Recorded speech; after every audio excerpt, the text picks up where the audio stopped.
Environmental cleanup is complicated. It's expensive. It was early February when KOCO first told you that radioactive material is still present at this nuclear fuel production facility, Kerr-McGee. We're talking nearly 50 years after the plant closed. Made famous by the movie Silkwood, it sits just south of Crescent, and records from the Nuclear Regulatory Commission, or NRC, show cleanup hasn't been completed. This is a story we've been on top of since the very beginning. But we'll get back to Karen in just a second.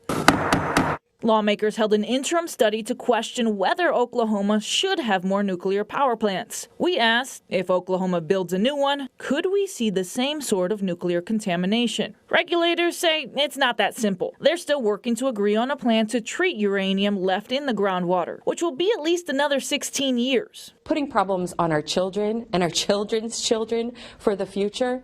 Also in February, KOCO told you about more money being spent at a federal level on Section 8 housing vouchers. But it's because of the increased cost of housing, not necessarily because it's helping more people. Wish we could do more, but you got to live within your budget just like families are, and we're trying to live within ours and yet still protect people that are relying on these programs now. The Oklahoma Finance Agency says there's not enough Section 8 housing to go around. So even if someone gets a voucher, there isn't always a place available. It's not as much the lack of funding or the lack of landlords. It's just that the need far exceeds what we have available to offer to Oklahomans right now. Then in April, we uncovered families are doing a lot of waiting and searching of their own. I had heard that there were long wait lists, but I don't think I realized it would be this bad. We found more than half of Oklahomans live in a child care desert, meaning there are either no providers within their zip code or too few available slots. Oklahoma County is included in that. It's worse in rural areas. Nearly 70% of Oklahomans don't have access there. There's no magic bullet. There's no one solution that is going to fix this child care crisis that we're in. This summer, use of force cases were on the forefront of our investigating.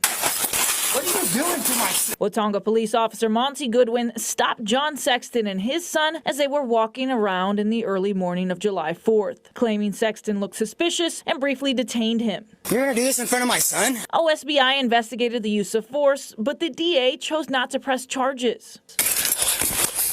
Later, KOCO obtained body cams showing that same officer punching a 15-year-old child with autism after responding to a call where he was supposed to de-escalate the situation.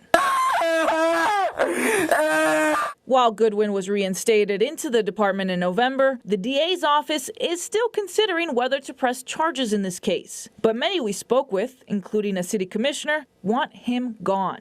My phone has been blown up since last night, and they are upset.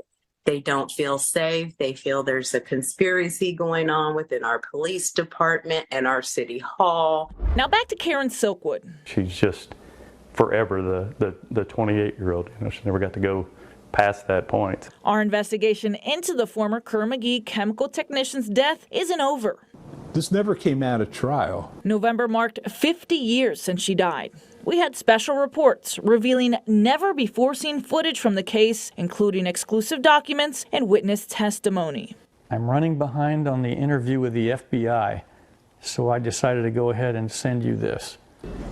I don't know that I can explain anything because I don't know what evidence I have left. Information is still pouring in on this case. If you have something to add, you can email us at silkwood@koco.com, and you can count on us to continue investigation reports into 2025.